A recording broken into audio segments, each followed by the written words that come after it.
Good morning everyone, मैं मोहित जैन। मेरे YouTube channel में SY मोहित जैन में आप सभी का हार्दिक स्वागत है। देखिए प्यारे बच्चों, आज हम एडवांस मैथमेटिक्स में सबसे पहला टॉपिक अपना ज्योमेट्री ले रहा हूं मैं, और ज्योमेट्री में स्टार्ट करते हैं हम त्रिभुज से कि देखिए त्रिभुज क्या होता है और त्रिभुज के अंदर जितने भी बेसिक पॉइंट हैं आज वो इस क्लास के हम चर्चा करेंगे, सारे के सारे पॉइंट। जैसे आपको माध्यिका क्या होती है, शीर्षलंब क्या होता है, अंत्य केंद्र क्या होता है, परिकेंद्र क्या होता है, लंब केंद्र क्या होता है, तो इन सब के बारे में हम चर्चा करेंगे। क्योंकि पहली क्लास में आप सभी को पता होना चाहिए कि त्रिभुज में ये सारे बेसिक पॉइंट होते हैं और आप उनके बारे में थोड़ा थोड़ा जानते हैं। फिर उनमें हम डीपली आगे पढ़ेंगे, जैसे जैसे क्लास आगे बढ़ेगी हम इसमें डीपली ज्ञान लेते जाएंगे इन सभी में। तो देखिए स्टार्ट करते हैं। सबसे पहले देखिए बात करते हैं हम त्रिभुज की। अगर बात करें त्रिभुज की तो त्रिभुज का एक दूसरा नाम भी होता है त्रिकोण। क्या नाम होता है प्यारे बच्चों? त्रिकोण। अब इसकी अगर परिभाषा की बात करें तो परिभाषा होती है तीन भुजाओं से मिलकर बनी हुई बंद आकृति त्रिभुज कहलाती है। मैं दोबारा रिपीट करूंगा, तीन भुजाओं से मिलकर बनी हुई बंद आकृति त्रिभुज कहलाती है। दूसरी परिभाषा हो सकती है तीन कोणों से मिलकर बनी हुई बंद आकृति त्रिभुज कहलाती है। तो आप दोनों ही डेफिनेशन याद रखें। आगे देखिए, इसमें ये आपका त्रिभुज है, सारे बच्चे बनाना जानते होंगे। कितनी भुजाएं होती हैं इसके अंदर? तीन भुजाओं से मिलकर बनी हुई बंद आकृति आपकी त्रिभुज कहलाती है। राइट। अब आप देख पा रहे हैं इस त्रिभुज का नाम है ABC। क्या नाम है त्रिभुज का? ABC। त्रिभुज ABC में तो ध्यान रखना, त्रिभुज ABC में तीन होती है बेटा भुजाएं, तीन होती हैं आपकी भुजाएं। अगर मैं आपसे पूछूं कौन कौन सी भुजाएं हैं तो आप बोलोगे AB, दूसरी होगी BC और तीसरी होगी CA। तो कौन कौन सी भुजाएं हैं? AB, BC और CA। और आप जानते हैं तीन ही होते हैं इसके अंदर अंतः कोण। कौन से कोण? अंतः कोण। तीन आपके अंतः कोण होते हैं। अंतः कोण कौन से होते हैं? जो अंदर की तरफ बनते हैं। ये आपका अंतः कोण A, ये अंतः कोण B, ये अंतः कोण C। तो कितने अंतः कोण होते हैं? तीन। क्या क्या नाम है इनका? कोण A, कोण B, कोण C। अब बेटा एक बात ध्यान रखें, ये कौन सा कोण है? A। इसको हम तीन नामों से जानते हैं, ध्यान रखना। इसके तीन नाम होते हैं, एक तो कोण A है, एक और नाम होता है BAC। कौन सा होता है कोण? कोण BAC। और तीसरा नाम होता है CAB। तो कोण CAB। तो याद रखना एक ही कोण के तीन नाम होते हैं। जैसे आपके भी होते हैं, आपको स्कूल में अलग नाम से पुकारा जाता है, घर पर अलग नाम से पुकारा जाता है, और आपके यार दोस्त अलग नाम से पुकारते हैं, लेकिन आप हो तो एक ही, लेकिन नाम अलग अलग हो सकते हैं। तो बात ध्यान रखना, ऐसे कोण A है, ये कोण A है, इसके तीन नाम हो सकते हैं। एक तो A, एक हो सकता है BAC और दूसरा तीसरा नाम हो सकता है CAB। ऐसे कोण B है, कोण B, इसके भी तीन नाम होंगे। एक तो कोण B है, दूसरा नाम होगा ABC और तीसरा होगा CBA। कौन? CBA। ऐसे कोण C का, कोण C के भी तीन नाम होंगे। एक तो कोण C है, दूसरा नाम होगा ACB, कोण ACB, और तीसरा नाम होगा BCA, कोण BCA। ठीक है। तो याद रखना एक ही कोण के तीन नाम होते हैं। मैंने तीनों नाम आपको बता दिए हैं। बस इतनी सी बात याद रखना, जिस पर कोण बनता है ना, जिस पर कोण बनता है वो हमेशा बीच में आता है। तो यहाँ पर कौन से वाले कोण की बात चल रही है? एक ही बात चल रही है। ठीक है। यहाँ पर कौन से कोण की बात चल रही है? B की। और यहाँ पर किस कोण की बात चल रही है? C की। इस तरीके से आप याद रख सकते हैं। ओके। तो जहाँ पर कोण बनता है वो हमेशा बीच में आता है। ओके। आगे बढ़ते हैं। अब एक बात ध्यान रखेंगे, त्रिभुज के जो अंदर वाले कोण हैं, अंदर वाले कोण हैं, इनका योग हमेशा 180 डिग्री होता है। कितना होता है इनका योग? 180 डिग्री होता है। कोण A, कोण B और कोण C, इन तीनों का योग हमेशा 180 डिग्री होता है। अब आगे बढ़ते हैं। त्रिभुज की तीन भुजाएं हो गई, तीन अंतः कोण हो गए। अब आगे देखिए, तीन आपके इसके अंदर शीर्ष होते हैं। क्या होते हैं? तीन शीर्ष होते हैं। अब शीर्ष क्या होता है ये देखेंगे हम। ये होता है शीर्ष A, ये होता है शीर्ष B और ये होता है शीर्ष C। ये शीर्ष होते हैं आपके। तो क्या नाम है इनका? ABC।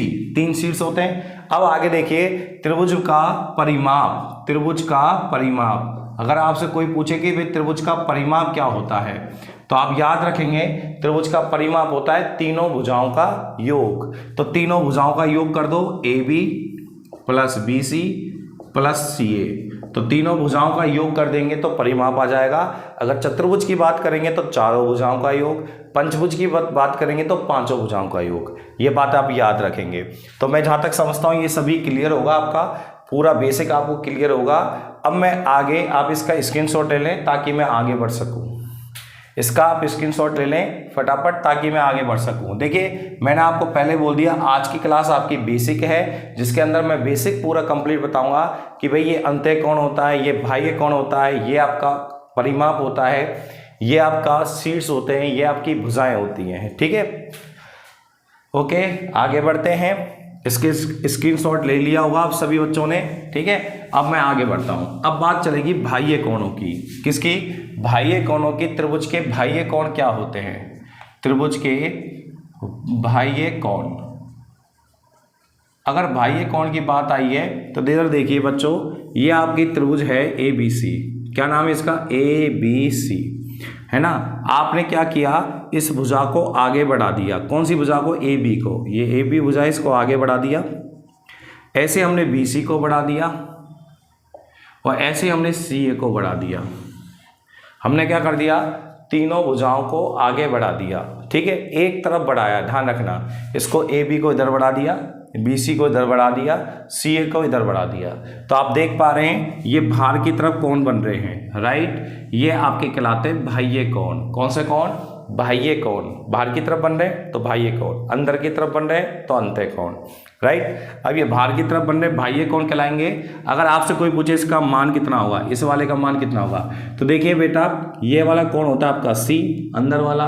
और आपने पढ़ा है सीधी रेखा पर कितना कोण बनता है? 180 डिग्री का बनता है। सभी बात जानते होंगे, सीधी रेखा पर 180 डिग्री का कोण बनता है। अब ये अंदर वाला C है तो बाहर वाला कितना बचा? 180 माइनस C। इसी तरीके से प्यारे बच्चों ये वाला A है तो बाहर वाला क्या होगा? 180 माइनस A। और इसी तरीके से ये अंदर वाला B है तो बाहर वाला हो जाएगा 180 माइनस का B। अब प्यारे बच्चों सुनो, ये तीनों बाह्य कोण आ चुके हैं और इन तीनों बाह्य कोणों का योग कितना होगा? तो आप याद रखेंगे 100 कितना होगा, अभी हम देख लेते हैं। ये वाला कोण होगा आपका 180 माइनस A, ये आपका होगा 180 माइनस B, और ये हो गया प्यारे बच्चों 180 माइनस का C। अब आप देखिए 180 180 180 हो गए 540 minus A minus B minus C। अब इधर देखिए 540 है, इन तीनों में कॉमन क्या आ रहा है? तो इनमें देखिए माइनस कॉमन आ रहा है और माइनस हमने जैसे कॉमन लिया तो अंदर हो जाएंगे प्लस। और बताइए त्रिभुज के ये ABC इनका योग कितना होता है? 180 होता है। जस्ट अभी आपने पहले पढ़ा था 540 में से 180 घटा दो 360। तो आप याद रखेंगे त्रिभुज के अंदर वाले कोणों का योग तो 180 होता है और बाहर वाले कोणों का योग कितना होता है? 360 डिग्री होता है। कितना होता है? बाहर वाले कोणों का योग 360 डिग्री होता है। ये बात आप याद रखेंगे। अंदर वाले कोणों का योग 180 होता है और बाहर वाले कोणों का योग 360 डिग्री होता है। ओके, ये मैंने सिद्ध भी बता दिया कहाँ से आया। स्क्रीनशॉट आप लेते रहें, ये क्योंकि एग्जाम में डायरेक्ट पूछ लिए जाते हैं सवाल। ओके, स्क्रीनशॉट ले लीजिए ताकि मैं आगे बढ़ पाऊँ। ओके, अब इसी पर बेस एक सवाल भी आता है एग्जाम में।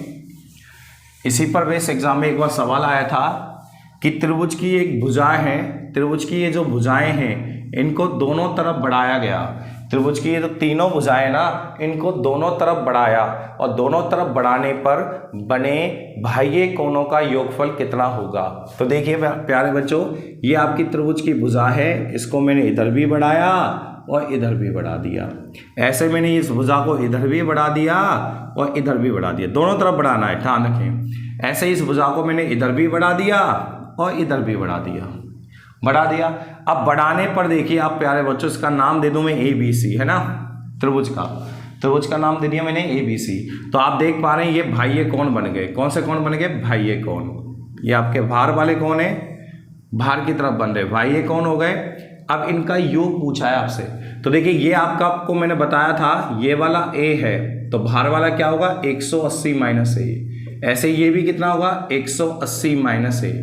ये वाला कितना होगा? 180 माइनस C। ये भी होगा 180 माइनस का C। ये भी होगा 180 माइनस का b, ये भी होगा 180 माइनस का b। अब आपसे पूछा है बाह्य कोणों का योगफल बताओ। तो आप प्यारे बच्चों सुनिए, ये 180 माइनस a है, ये 180 माइनस b है और ये 180 माइनस c है, और इन तीनों का हमने अभी योग किया था पिछले वाले में, तो इनका योग आया था 360। अब आगे देखिए, ये भी 180 माइनस a है, ये 180 माइनस b है, ये 180 माइनस c है, तो इनका योग भी कितना होगा 360। तो टोटल मिलाकर कितना होगा 720 डिग्री होगा। कितना होगा 720 डिग्री होगा। तो आप समझ पाए होंगे कि त्रिभुज के अंदर वाले कोणों का योग 180, बाहर वाले कोणों का योग 360 और त्रिभुज की भुजा को दोनों तरफ बढ़ाने पर बने बाह्य कोणों का योगफल कितना होगा। तो आपका क्या होगा 720 होगा। वो आपको दिखाई भी दे रहा होगा। सारे कोण डबल डबल हो चुके हैं, और जब सब कोण डबल डबल हो चुके हैं तो पहले हमने जब इनका योग निकाला था, जब ये सिंगल सिंगल थे तब इनका योग 360 आया था। तो जब सब डबल डबल हो गए तो अब इनका योग 720 आएगा। ओके, तो ये मैंने बता दिया, ये एग्जाम में डायरेक्ट पूछा गया था। तो आप स्क्रीनशॉट लेते रहें। क्वेश्चन के लैंग्वेज मैंने बोल के बता दी है। देखिए मेरे पास इतना टाइम नहीं है कि मैं इसको लिख पाऊँ, इसलिए थोड़ा सा आप एडजस्ट कर लीजिए। थोड़ा सा मैं बोल के बता रहा हूँ तो आप उसको लिख लेना वीडियो पॉज करके। ओके, आप इसको स्क्रीनशॉट ले सकते हैं ताकि मैं आगे बढ़ पाऊँ। आगे देखिए प्यारे बच्चों, आगे देखिए इसमें अंदर त्रिभुज के अंदर देखिए, अभी तक हमने त्रिभुज में क्या पढ़ा है, अंत्यकोण, बाह्य कोण, त्रिभुज का परिमाप, त्रिभुज की भुजाएं, त्रिभुज के शीर्ष, यही पढ़ा है। अब आगे हम पढ़ रहे हैं त्रिभुज की माध्यिका। देखिए एक आपकी होती है त्रिभुज की माध्यिका और एक प्यारे बच्चों होता है त्रिभुज का शीर्षलंब। त्रिभुज का शीर्षलंब, इसका एक और नाम होता है लंब, इसको एक और नाम होता है तुंगता, और एक और नाम होता है इसका ऊंचाई। ये चारों नामों से हम जानते हैं, ध्यान रखना ये बात। एक होती है त्रिभुज की माध्यिका। अब प्यारे बच्चों माध्यिका क्या होती है, तो माध्यिका का नाम से पता लग रहा है मध्य बिंदु। माध्यिका का नाम से पता लग रहा है मध्य बिंदु, आप ऐसे याद रखेंगे, माध्यिका मतलब मध्य बिंदु। अब आगे देखिए क्या होती है माध्यिका, हम एक एक बात पढ़ेंगे। देखिए ये आपका त्रिभुज है, इस त्रिभुज का नाम है प्यारे बच्चों ABC। कुछ भी नाम दे दीजिए, मेरा नाम दिमाग पे ABC रखा हुआ है क्योंकि एग्जाम में ज़्यादातर ABC आता है। PQR रख लो, XYZ रख लो, KLM रख लो, कुछ भी रख लीजिए आपका मन करे जो है ना। मैं ABC रख रहा हूँ। ये त्रिभुज का क्या कहलाता है बेटा, ये बिंदु क्या कहलाता है शीर्ष। क्या कहलाता है त्रिभुज का शीर्ष। और इस शीर्ष के सामने वाली भुजा, तो इस शीर्ष के सामने वाली भुजा कौन सी है, BC। कौन सी है भुजा, BC। BC का कोई मध्य बिंदु होगा। मध्य बिंदु क्या होता है, बीचों बीच, बीचों बीच। तो अब ये मध्य बिंदु है इस भुजा का, इस भुजा का ये मध्य बिंदु है, और इस मध्य बिंदु को इससे मिला दिया शीर्ष से, तो ये क्या बन गई माध्यिका। तो ये त्रिभुज की माध्यिका होती है। क्या होती है माध्यिका, दोबारा सुनेंगे। ये त्रिभुज के शीर्ष से सामने वाली भुजा के मध्य बिंदु को मिलाने वाली रेखा माध्यिका कहलाती है। अब आगे देखिए प्यारे बच्चों, त्रिभुज में माध्यिकाएं कितनी होती हैं, तो याद रखना त्रिभुज में 3 माध्यिकाएं होती हैं, और तीनों माध्यिकाएं जिस आगे देखिए इसके अंदर।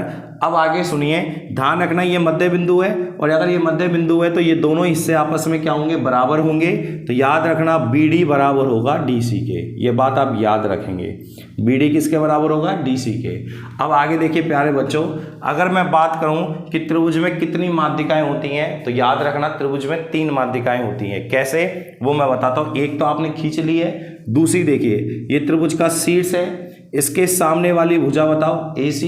AC का कोई मध्य बिंदु होगा, मैंने मान लिया E, इससे इसको मिला दिया तो ये माध्यिका हो गई। ऐसे आपका त्रिभुज का शीर्ष कौन सा है, C। इसके सामने वाली भुजा AB, इसका भी कोई मध्य बिंदु होगा, इससे इसको मिला दिया तो ये क्या बन गई, माध्यिका। तो त्रिभुज में कितनी माध्यिकाएं होती हैं, 3 माध्यिकाएं होती हैं, आपको मैंने खींच के बता दी हैं। सही है, कौन कौन सी हैं, AD, BE, CF।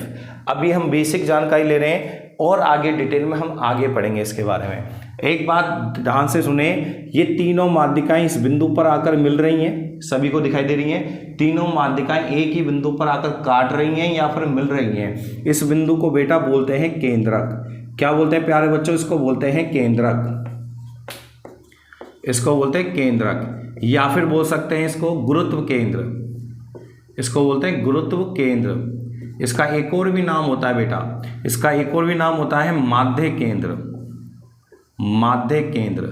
तो ध्यान रखना, एक ही चीज को हम तीन नामों से जानते हैं, इसको हम केंद्रक भी बोलते हैं, गुरुत्व केंद्र भी बोलते हैं और माध्य केंद्र भी बोलते हैं। क्या होता है ये केंद्रक? अगर आपसे कोई पूछे केंद्रक बताओ क्या होता है, तो आप पहले त्रिभुज बनाएंगे, फिर त्रिभुज की तीनों माध्यिकाएं खींचेंगे, तीनों माध्यिकाएं जिस बिंदु पर मिलेगी उसे कहेंगे हम केंद्रक। ठीक है, अब कहानी आपको बनाना आना चाहिए, आप रटो मत, आपको बनाना आना चाहिए, आपको बनाना आता है। अगर मैं कहूँ केंद्रक बनाइए तो आप पहले त्रिभुज बनाएं, तीनों माध्यिकाएं बनाएं, और तीनों माध्यिकाएं जहां पर काट रही हैं उसको क्या बोलते हैं, केंद्रक बोलते हैं। बस ऐसे बनाना सीखें तो आपके दिमाग में पूरे कंसेप्ट क्लियर रहेंगे। ओके, ध्यान रखना, ये आपका मध्य बिंदु है तो ये दोनों हिस्से बराबर होंगे माध्यिका के केस में। अब बात चलती है, हम शीर्षलंब की बात चल रही है। अब देखिए शीर्षलंब क्या होता है, नाम से पता लग रहा है, शीर्ष से डाला गया लंब शीर्षलंब कहलाता है। क्या होता है, शीर्ष से डाला गया लंब शीर्षलंब कहलाता है। अब देखिए प्यारे बच्चों, ये आपका त्रिभुज है, इसका नाम है ABC। ये त्रिभुज का क्या कहलाता है, शीर्ष। क्या कहलाता है ये, शीर्ष। इस शीर्ष से सामने वाली भुजा पर लंब डाल दिया। क्या डाल दिया प्यारे बच्चों, लंब डाल दिया। सही है, लंब एकदम कैसे डलता है, बिल्कुल सीधा। ध्यान रखना, कई बच्चों को लंब डालना नहीं आता, वो सुन लें, लंब एकदम डलता है सीधा। हमेशा कितने डिग्री का कोण बनाएगा, 90 डिग्री का कोण बनाएगा। किसके साथ, जमीन के साथ, आधार के साथ 90 डिग्री का कोण बनाता है। तो ध्यान रखना, ये त्रिभुज का शीर्ष है, इससे आप लंब डालिए, लंब कैसे डलता है, एकदम बिल्कुल सीधा, बिल्कुल स्ट्रेट, 90 डिग्री का कोण। सही है, ये आपका कहलाता है शीर्ष लंब। ध्यान रखना, ये कहलाएगा आपका शीर्ष लंब। और अगर मैं आपसे कहूं क्या ये दोनों हिस्से बराबर होंगे, तो आप कहोगे ये दोनों हिस्से बराबर नहीं होंगे, ये दोनों हिस्से बराबर नहीं होंगे। ध्यान रखना, ये दोनों बराबर नहीं होंगे, BD DC बराबर नहीं होंगे। ये बात आप याद रखेंगे, किसमें, शीर्ष लंब में। ठीक है, शीर्ष लंब, लंब, तुंगता या ऊंचाई, इन चारों के केस में ये बराबर नहीं होंगे। ठीक है, और बराबर किस में होंगे, तो आपको याद रखना, माध्यिका में ये दोनों हिस्से बराबर होते हैं। क्यों होते हैं, माध्यिका का मतलब ही मध्य बिंदु होता है, और मध्य बिंदु कहाँ होता है, बीचों बीच। और कोई चीज बीचों बीच है तो ये दोनों हिस्से क्या होंगे, बराबर होंगे। ओके, इसमें बराबर नहीं होते हैं, ध्यान रखना शीर्षलंब में। अब आगे देखिए प्यारे बच्चों, शीर्षलंब कितने डिग्री का कोण बनाता है, 90 डिग्री का कोण बनाता है। कैसे बनता है शीर्षलंब, एकदम बिल्कुल सीधा, एकदम बिल्कुल सीधा, और बिल्कुल कोई चीज सीधी होगी तो जमीन के साथ 90 डिग्री का कोण बनाएगी। ओके, अब बात चलती है कि शीर्षलंब की परिभाषा, तो आप याद रखेंगे, त्रिभुज के शीर्ष से सामने वाली भुजा पर डाला गया लंब शीर्षलंब कहलाता है। ओके, अब आगे बढ़ते हैं। अगर मैं पूछूं त्रिभुज में कितने शीर्षलंब होते हैं, तो याद रखना त्रिभुज में शीर्षलंब होते हैं 3। कितने होते हैं प्यारे बच्चों, 3। देखिए आपको एक तो ये रहा, लंब डाल दिया बिल्कुल सीधा AD, ऐसे यहां से भी लंब डाल दिया, ऐसे यहां से भी लंब डाल दिया। कहां पर लंब डाला, सामने वाली भुजा पर। किससे डाला, शीर्ष से डाला, शीर्ष से सामने वाली भुजा पर डाला गया लंब शीर्षलंब कहलाता है। अब आप देख पा रहे हैं ये तीनों लंब यहाँ पर आकर मिल रहे हैं, मिल रहे हैं ना, ये तीनों लंब यहाँ पर आकर मिल रहे हैं, इसका नाम दे दिया मैंने O। इसी को बेटा बोलते हैं लंब केंद्र, इसी को प्यारे बच्चों बोलते हैं लंब केंद्र। ओके, जहां पर तीनों लंब आकर मिलते हैं, जहां पर त्रिभुज के तीनों लंब आकर मिलते हैं उसे बोलते हैं लंब केंद्र। ओके, और जहां पर त्रिभुज की तीनों माध्यिकाएं आकर मिलती है उसे बोलते हैं केंद्रक। तो ये बातें भी आप याद रखें, क्योंकि ये वर्ड आपको बाद में सुनने को मिलेंगे, केंद्रक, लंब केंद्र। तो आपके दिमाग में तुरंत आना चाहिए केंद्रक कैसे बनाया हमने, जहां पर त्रिभुज की तीनों माध्यिकाएं आकर मिल गई उसे हमने केंद्रक बोल दिया। और हमने क्या बोला, लंब केंद्र कैसे बनता है, जहां पर त्रिभुज के तीनों लंब आकर मिलते हैं उसे लंब केंद्र कहते हैं। अब देखिए मैं बेटा थोड़ा पीछे हट जाता हूँ 10 सेकेंड के लिए, 20 सेकेंड के लिए, ताकि आप इसका स्क्रीनशॉट ले सके। स्क्रीनशॉट ले लीजिए, फिर मैं इन दोनों में अंतर बताता हूँ क्या अंतर होता है। ठीक है, फिर इन दोनों में एक समानता भी होती है, क्या समानता होती है, क्या अंतर होता है, तो वो दोनों चीजें मैं आपको बता रहा हूँ। फिलहाल आप इसका स्क्रीनशॉट ले पहले।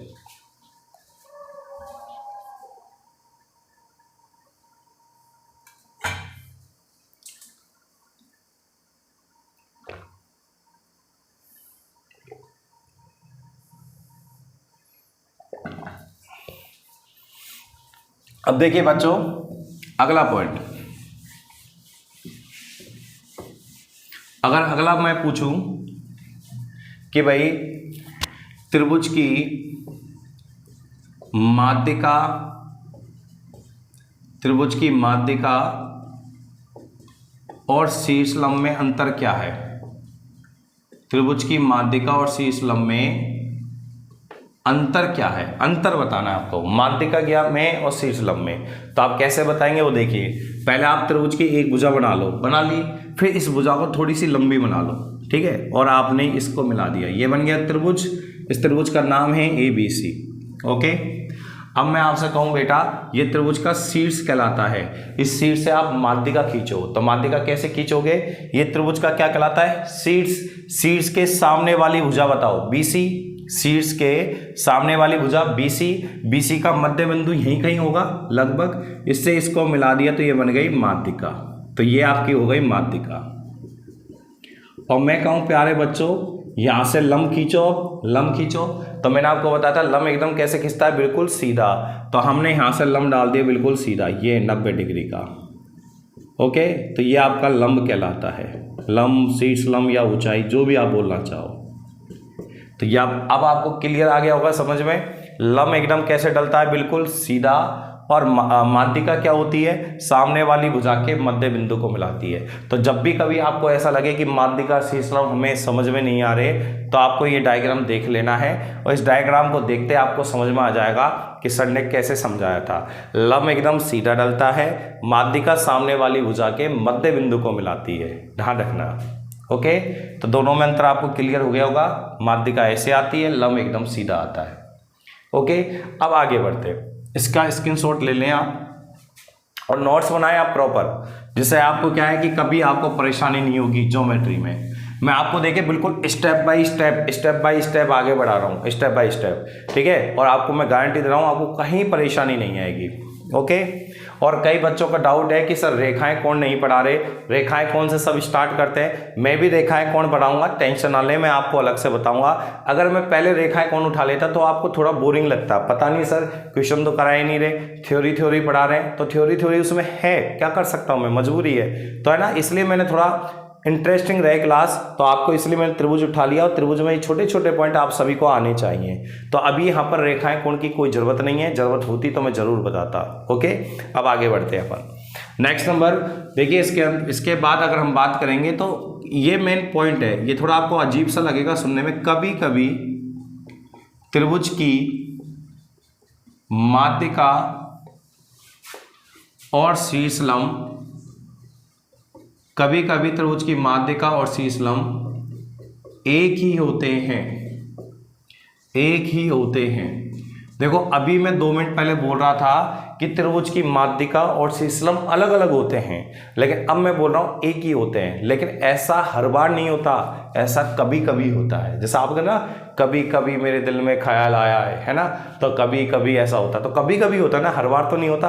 तो ऐसा याद रखना, यहाँ भी कभी कभी होगा कि माध्यिका और शीर्ष लंब एक ही होंगे। तो कैसे होंगे वो देखिए, ये आपका त्रिभुज है ABC। ओके, अब आपकी मान लो ये भुजा 5 है और ये भुजा भी 5 है, और ये भुजा कितनी है, 6 है ना। मान लीजिए अभी 2 मिनट के लिए ये भुजा 5 है, ये भुजा 5 है और ये भुजा 6 है। तो अगर आपको यहाँ से लंब और माध्यिका खींचने हैं, तो आपको लंब माध्यिका मैं आपको बहुत अच्छा समझा दूंगा इसके अंदर, और आपको इसके बाद समझने की कहीं जरूरत नहीं पड़ेगी। आपको क्लियर होगा हमेशा कि मुझे पता है माध्यिका क्या है, शीर्ष लंब क्या है। आप दूसरे को समझा भी सकते हैं।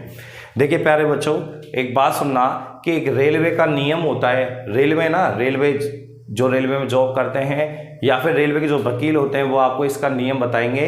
रेलवे का एक नियम होता है कि जब भी आप पटरियों को क्रॉस करें, जब भी आप पटरियों को क्रॉस करें, तो एक बार तो लेफ्ट देखें और एक बार राइट देखें। अगर आपकी ट्रेन नहीं आ रही है, ट्रेन नहीं आ रही है, तो आप पटरियों को क्रॉस कर सकते हैं, ठीक है। लेकिन अगर ट्रेन आ रही है तो आप वहां पर वेट करेंगे, इंतजार करेंगे ट्रेन के निकलने का। जब तक ट्रेन निकल नहीं जाएगी तब तक आप क्रॉस नहीं करोगे। ओके, तो एक बात ध्यान रखना, जब भी माध्यिका और शीर्ष लंब खींचो, यही चीज हम यहाँ यूज करेंगे।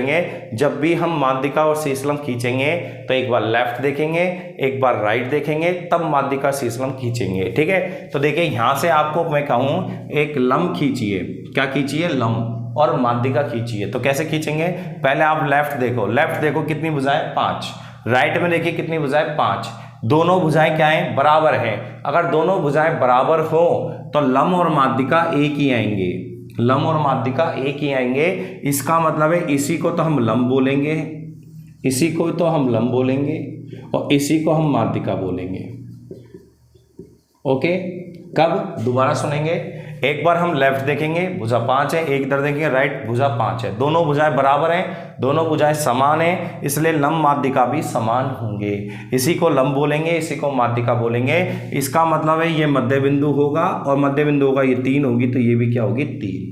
ओके, और यहाँ पर कितने डिग्री का कोण बनेगा, 90 डिग्री का, क्योंकि यही लंब है, यही माध्यिका है। ध्यान रखेंगे बात, जब भी दो भुजाएं बराबर हों, तो आप जब लंब और माध्यिका खींचोगे तो वो एक ही आएंगे, अलग अलग नहीं आएंगे। अब देखिए प्यारे बच्चों कैसे, अगर आपको फिर भी कोई डाउट है इसमें तो अभी मैं आपको कंसेप्ट पूरा क्लियर कर देता हूँ एक डायग्राम के साथ। स्क्रीनशॉट जरूर ले लें इसका, है ना, इसका स्क्रीनशॉट जरूर ले लें आप, नोट्स में काम आएगा आपके। अब इधर देखिए, अब आप एक एग्जाम्पल लेते हैं, उससे पूरा आपको क्लियर हो जाएगा। ये त्रिभुज है, ये भुजा मान लो 5 है, ये भुजा आपकी 6 है और ये भुजा भी 6 है ना। अब आपसे मैं कहूँ बेटा इसमें लंब माध्यिका खींचो, इस त्रिभुज के अंदर जितनी भी लंब खींच सकते हैं सारे खींचो, और मैं कहूँ जितनी भी माध्यिका खींच सकती है सारी खींचो। ठीक है, तो खींचते हैं। तो देखिए पहले यहाँ से खींचते हैं, है ना, यहाँ से खींचते हैं। ठीक है, पहले आप लेफ्ट देखिए कितनी भुजाएं 5 और राइट देखिए कितनी भुजाएं 6। क्या ये भुजाएं बराबर हैं, तो आप कहोगे सर बराबर नहीं है, और ये बराबर नहीं है तो लंब अलग आएगा और माध्यिका अलग आएगी, लंब और माध्यिका अलग अलग आएंगी। ठीक है, और अब इधर से खींचते हैं। अब बताइए ये भुजा कितनी है 5 और ये भुजा कितनी है 6, ये भी अलग अलग है, तो बेटा लंब अलग आएगा और माध्यिका अलग आएगी। ठीक है, अब आप इधर से खींचिए, तो इधर से खींचेंगे तो इधर देखिए आप पहले लेफ्ट देखिए कितनी है 6, राइट में देखिए कितनी है 6, दोनों भुजाएं क्या है, बराबर हैं। अगर दोनों भुजाएं बराबर हैं तो लंब माध्यिका एक ही आएंगे, यही आपका लंब होगा, यही आपकी माध्यिका होगी, तो दोनों एक ही होंगे। ओके, तो अगर मैं पूछूं कि इस त्रिभुज में बताओ कितनी लंब माध्यिका खींची, तो आप क्या होगे सर 5 खींची। कितनी, 5 गिन लो, 1 2 3 4 और 5। सही है, कैसे खींची अब आपको समझ में आ गया होगा। अगर लेफ्ट और राइट वाली भुजा बराबर है तो एक ही आएंगे, और लेफ्ट और राइट वाली भुजाएं बराबर नहीं है, अलग अलग हैं, तो लंब और माध्यिका भी अलग अलग आएंगे। ठीक है, तो आप इस तरीके से याद रखें। मैंने कई बार बच्चों से पूछा है बेटा लंब माध्यिका एक ही होते हैं, बताओ ऐसा कब होता है, तो बच्चों ने रट रखा है कि सर समबाहु त्रिभुज होता तब होता है। बेटा ऐसे याद मत करो, समबाहु त्रिभुज याद मत करो, अगर ऐसे याद करोगे तो मेरी क्लास मत देखिए, फिर आप दूसरी क्लास से देखिए। ठीक है, फिर मैं आपके लिए टीचर सुटेबल नहीं हूं। आप एक बात ध्यान रखना, रटना बंद कर दो, समझना चालू करो। मैं समझा ही रहा हूं, आप हमेशा याद रखना जब भी लंब माध्यिका की बात आवे तो पहले एक बार लेफ्ट देख लो, एक बार राइट देख लो। अगर दोनों भुजाएं बराबर हैं तो एक ही आएगी, और दोनों भुजाएं बराबर नहीं है तो अलग अलग आएगी। ठीक है, ऐसे आप याद रखें, आपको जिंदगी में कभी भी हताश होने की जरूरत नहीं पड़ेगी इस टॉपिक में।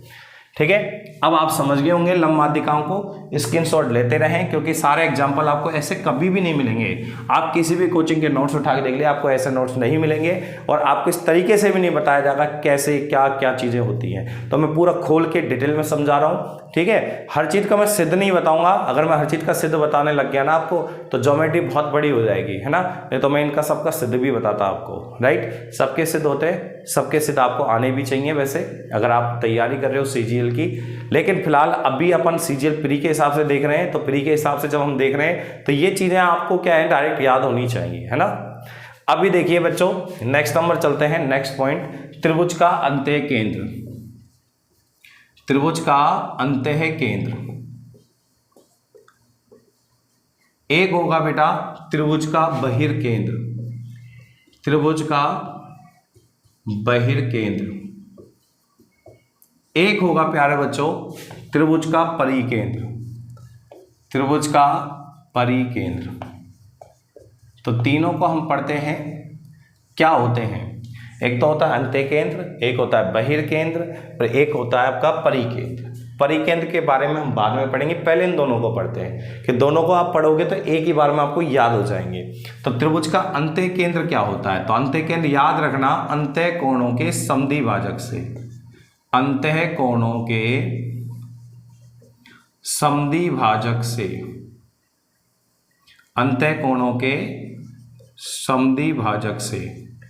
अब आप कहोगे सर समद्विभाजक क्या होता है? देखो बेटा, समद्विभाजक का मतलब होता है अर्धक, और अर्धक को हम बोलते हैं बाइसेक्टर इंग्लिश में। अब भाई समद्विभाजक क्या होता है? जहां समद्विभाजक होता है समान दो भागों में विभाजित। जैसे मान लीजिए आप अपने पिताजी के दो बेटे हो और दोनों के बीच में जब प्रॉपर्टी का बंटवारा होगा तो कैसा होगा? बराबर होगा, तो समान दो भागों में विभाजित समद्विभाजक होगा, राइट। तो इसी तरीके से तो देखिए आप याद रखेंगे अंत्यकेंद्र, अंत्यकेंद्र कैसे बनता है? अंत्यकेंद्र है ना, अंत्यकेंद्र आपको पता नहीं है कैसे आता है, तो मैं आपको बता रहा हूं, ध्यान दें। ये आपका त्रिभुज है ABC। क्या है त्रिभुज? ABC। ये बेटा होते हैं अंत्यकोण। कौन सा कोण? अंत्यकोण। अंत्यकोण है ना, ये अंत्यकोण है। इसका आपने समद्विभाजक कर दिया, समद्विभाजक मतलब समान दो भागों में विभाजित कर दिया, तो बेटा ये हो जाएगा कोण A/2, ये भी हो जाएगा आपका A/2। ऐसे इस कोण का भी समद्विभाजक कर दिया हमने, ठीक है प्यारे बच्चों। तो ये हो जाएगा आपका B/2 और ये भी हो जाएगा आपका B/2। ऐसे इस कोण का समद्विभाजक कर दिया हमने, ये हो जाएगा आपका C/2, ये भी हो जाएगा आपका C/2। सही है। हमने कोणों के क्या खींच दिए? समद्विभाजक। समद्विभाजक मतलब समान दो भागों में विभाजित कर दिया। किसको किया हमने? अंत्यकोणों को। कौन से कोणों को? अंत्यकोणों को। अंदर वाले कोण है ना, अंत्यकोणों को हमने क्या कर दिया? समद्विभाजित कर दिया। अब आप देख रहे हैं ये हमने अंत्यकोणों का समद्विभाजक है, ये भी अंत्यकोणों का समद्विभाजक है, ये भी अंत्यकोणों का समद्विभाजक है। अब देख पा रहे होंगे आप, ये तीनों एक ही बिंदु पर आकर मिल रहे हैं। कौन? अंत्यकोणों के समद्विभाजक। अंत्यकोणों के समद्विभाजक एक ही बिंदु पर आकर मिल रहे हैं और इसी बिंदु को हम कहते हैं बेटा अंत्यकेंद्र। कौन सा केंद्र कहते हैं बेटा? अंत्यकेंद्र। इसी को हम अंत्यकेंद्र कहते हैं। ओके, जहां पर त्रिभुज के तीनों अंत्यकोणों के समद्विभाजक आकर मिलते हैं उसे अंत्यकेंद्र कहते हैं। अब बात चलेगी बहिर्केंद्र क्या होता है। तो नाम से पता लग रहा है बाह्य कोणों के समद्विभाजक क्या होंगे? बहिर्केंद्र क्या होगा? बहिर्केंद्र होगा बाह्य कोणों के समद्विभाजक। अब कैसे होगा वो हम देखेंगे। इधर देखिए, ये आपका त्रिभुज है, इसका नाम है ABC, कुछ भी नाम दे दीजिए आप। इस भुजा को आपने आगे बढ़ा दिया, इस भुजा को भी आगे बढ़ा दिया, ये बन गया बाह्य कोण, ये भी बन गया बाह्य कोण, और बाह्य कोणों के खींच दिया आपने समद्विभाजक। क्या खींच दिए बेटा? समद्विभाजक खींच दिए। और बाह्य कोणों के जैसे ही समद्विभाजक खींचे वो इस बिंदु पर आकर मिल गए और इसी बिंदु को कहते हैं बहिर्केंद्र।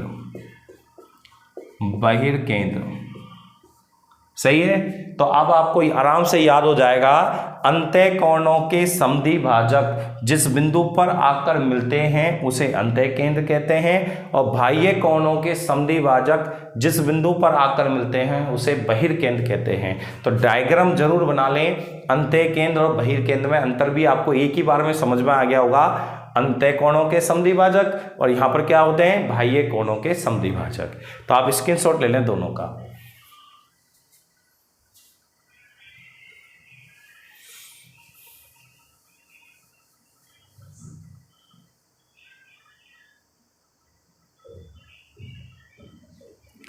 अब प्यारे बच्चों हम आगे बात करते हैं त्रिभुज का परिकेंद्र क्या होता है। त्रिभुज का परिकेंद्र, तो देखिए प्यारे बच्चों, अब इसको मैं दोनों को रफ कर दूं, कोई दिक्कत तो नहीं है। आप याद कैसे रखेंगे? अंत्यकेंद्र बनता है अंत्यकोणों के समद्विभाजक से, बहिर्केंद्र किससे बनता है? बाह्य कोणों के समद्विभाजक से। ओके, अब देखिए इसमें अब आता है परिकेंद्र। परिकेंद्र क्या होता है?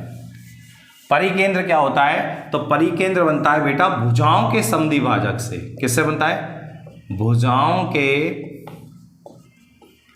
समद्विभाजक से। भुजाओं के समद्विभाजक से, ठीक है। भुजाओं के समद्विभाजक जिस बिंदु पर मिलेंगे उसे हम कहेंगे परिकेंद्र, ठीक है। कैसे? ये आपका त्रिभुज है जिसका नाम है ABC, है ना। इस भुजा का हमने समद्विभाजक खींचा, ये भुजा है, इस भुजा, ये भुजा है आपकी, इसका हमने समद्वि भाजक खींचा। तो इसका समद्वि भाजक कैसे खींचते हैं मैं बताता हूँ आपको। जैसे ये कोई भी लाइन है 10 मीटर की है और मैं कहूँ इसका समद्वि भाजक खींचो, तो आप इसका जो मध्य बिंदु है ना, मध्य बिंदु से एक लाइन खींच देंगे ऐसे, इस तरीके से 90 डिग्री का कोण बनाएगी वो लाइन। ध्यान रखना ये बात, ये होता है समद्वि भाजक। ये समद्वि भाजक है, ये इसको 2 बराबर भागों में बांट रहा है, 5 मीटर और ये भी 5 मीटर, सही है, पूरी 10 मीटर थी इस तरीके से। तो ये देखिए आप प्यारे बच्चों, ये आपकी कोई भुजा है, इसका हमने समद्वि भाजक किया तो कुछ ऐसा आएगा।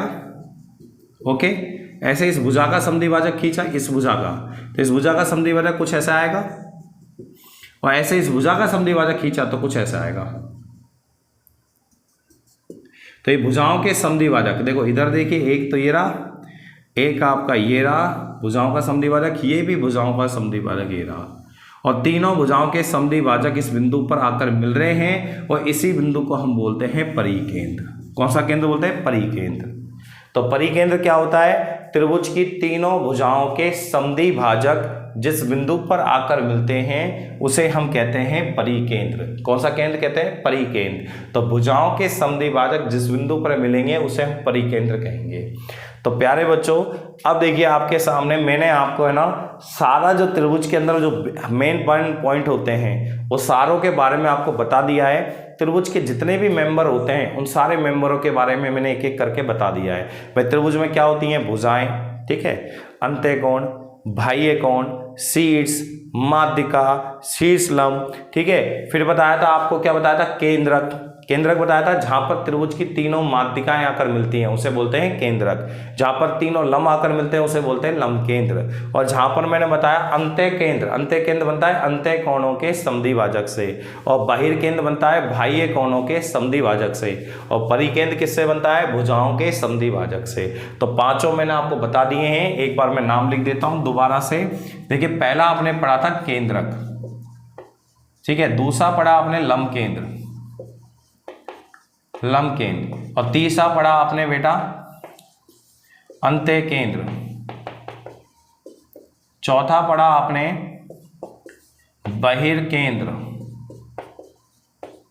पांचवा पढ़ा बेटा आपने परिकेंद्र।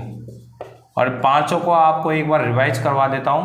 देखिए, अंत्य केंद्र, अंत्य केंद्र बनता है अंत्य कोणों के समद्वि भाजक से, बहिर्केंद्र बनता है बाह्य कोणों के समद्वि भाजक से, परिकेंद्र बनता है भुजाओं के समद्वि भाजक से, लंब केंद्र बनता है जहां पर तीनों लंब आकर मिलते हैं उसे लंब केंद्र कहते हैं, और केंद्र किससे बनता है? जहां पर त्रिभुज की तीनों माध्यिकाएं आकर मिलती है उसे केंद्रक कहते हैं।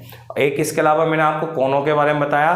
त्रिभुज के अंदर वाले कोणों का योग 180 होता है, बाहर वाले कोणों का योग 360 होता है, और त्रिभुज की भुजाओं को दोनों तरफ बढ़ा दिया तो दोनों तरफ बढ़ाने पर बड़े कोणों का योग 720 डिग्री होता है। त्रिभुज का परिमाप क्या होता है? तीनों भुजाओं का योग, ठीक है। तो इस तरीके से आपने सारी चीजें बेसिक बातें मैंने बता दी हैं आपको, ठीक है। त्रिभुज की माध्यिका क्या होती है? तो त्रिभुज की माध्यिका होती है शीर्ष के सामने वाली भुजा के मध्य बिंदु को मिलाने वाली रेखा माध्यिका कहलाती है। और शीर्ष लंब क्या होता है? शीर्ष से डाला गया लंब, लंब एकदम कैसे डलता है? सीधा कितने डिग्री का कोण बनाता है? 90 डिग्री का कोण बनाता है, वो आपका शीर्ष लंब कहलाता है। तो यहां तक मैं समझता हूं ये आपका त्रिभुज का पूरा बेसिक कंप्लीट मैंने करा दिया है। तो इसको आप बार बार रिवाइज करें ताकि आपको पता रहे कि लंब केंद्र क्या होता है, केंद्रक क्या होता है, अंत्य केंद्र क्या होता है, परिकेंद्र क्या होता है, बहिर्केंद्र क्या होता है। जैसे मैं इनका नाम लूं तुरंत आपके दिमाग में फीलिंग आनी चाहिए कि हाँ सर ने पहली क्लास में सारी चीजें बता दी थी।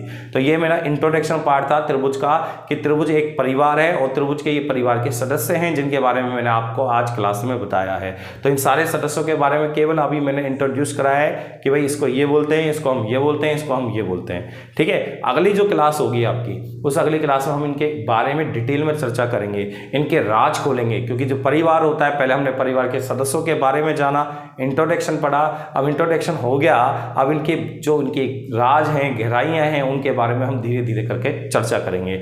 अब एक पॉइंट रह गया त्रिभुज का क्षेत्रफल, जिसको हम अलग से पढ़ेंगे, ठीक है। एक स्पेशल क्लास त्रिभुज के क्षेत्रफल पर होगी, ठीक है। एक अंत्यवत की त्रिज्या, परिवत की त्रिज्या, बहिर्वत की त्रिज्या, इन पे स्पेशल क्लास होगी त्रिभुज का क्षेत्रफल के साथ साथ है। और अगली जो नेक्स्ट क्लास है आपकी वो होगी त्रिभुज के महत्वपूर्ण बिंदु, वो बेटा बहुत इंपॉर्टेंट क्लास है, उसमें से बहुत ज़्यादा सवाल बनते हैं। तो उस क्लास को मिस नहीं करें, पूरा पढ़ें, इसको भी पूरा पढ़ें, उसको भी पूरा पढ़ें, नोट्स बनाते रहें, कॉपी पेन लेके बैठें, बिना लिए पेड कॉपी के आप ना पढ़ें। अगर आप बिना कॉपी पेन के पढ़ते हो तो आपको 10 मिनट याद रहेगी या 10 दिन याद रहेगा, और 10 दिन के बाद 11वें दिन आप भूल जाओगे। लेकिन आप नोट्स बना लोगे तो आपके लिए वो परमानेंट रहेगा, आपके परमानेंट दिमाग में छप जाएगा। जैसे मैं डायग्राम बना रहा हूँ, आप डायग्राम बनाएं, खुला खुला डायग्राम बनाएं। कई बच्चे क्या करते हैं, कॉपी का लोग करते हैं, छोटे छोटे डायग्राम बनाते हैं, फिर कहते हैं ज्योमेट्री समझ में नहीं आई।